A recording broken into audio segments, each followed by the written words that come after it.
Iran and Israel, two powerful nations whose tensions been building for decades.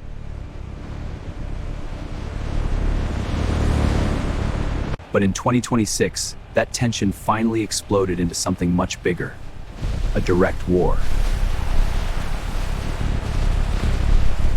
For years, the conflict between Iran and Israel was mostly indirect: cyber attacks, proxy groups, hidden operations. But the real question is, what changed? Why did this turn into an actual war? The answer lies in fear, power, and control. Israel has long believed that Iran's growing military strength, especially its missile and nuclear capabilities, is a direct threat. On the other side, Iran sees Israel and its allies as forces trying to weaken and isolate it. And then, everything changed. The war officially began on February 28 and 26. In a sudden and powerful move, the United States and Israel launched coordinated strikes untargeted. High-ranking officials were hit. In 1914, Europe was a powder keg of alliances. On June 28th, the spark, a domino effect of mobilizations followed, plunging the world into war. For Iran, this wasn't just an attack. It was a declaration of war. Ours the roar in massive sabotage And missile threats are taken to US-based bases across the region. All units, execute the strike. Escalation confirmed. Deploying reserves. This is now a full-scale conflict. What happened during the war? The war didn't stay limited for long. Missiles filled the skies. Air defense systems were pushed to their limits.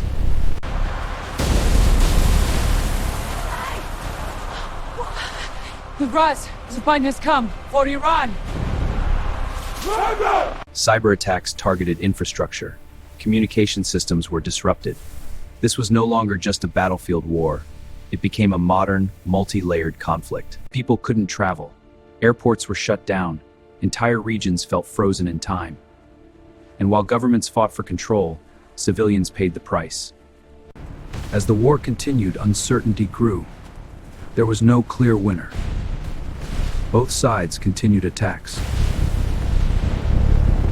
And the world waited for either peace or something worse. And this is where things take an unexpected turn.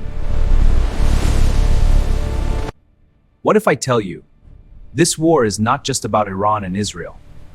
And the most surprising part, Pakistan stepped into a position no one expected.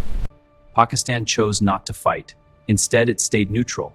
But neutrality didn't mean silence. Pakistan stepped forward as a mediator, trying to stop the war before it spread further. In a major diplomatic move, Pakistan invited both sides for talks in Islamabad.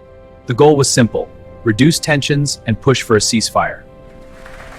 Pakistan hosted discussions and tried to bring both sides closer.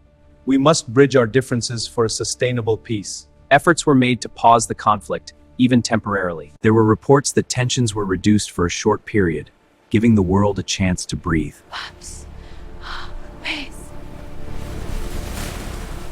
Iran had conditions. Trust was low, and the damage had already been done. At one point, Iran reportedly refused certain proposals.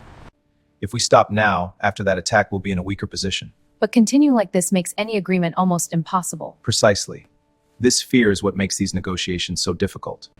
A temporary pause, or just a delay. For a brief moment, it seemed like the war might slow down.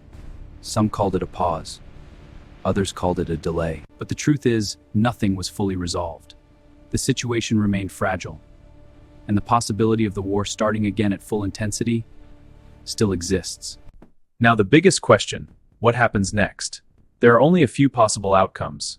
A peace agreement through continued diplomacy, a prolonged conflict with economic damage worldwide, or a dangerous escalation, and every option more carries risk.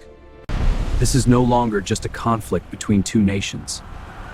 It's a situation that affects economies, politics, and millions of lives across the globe.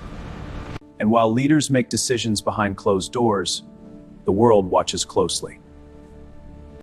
Because the next move might not just decide the future of this war, it could reshape the future of the world itself.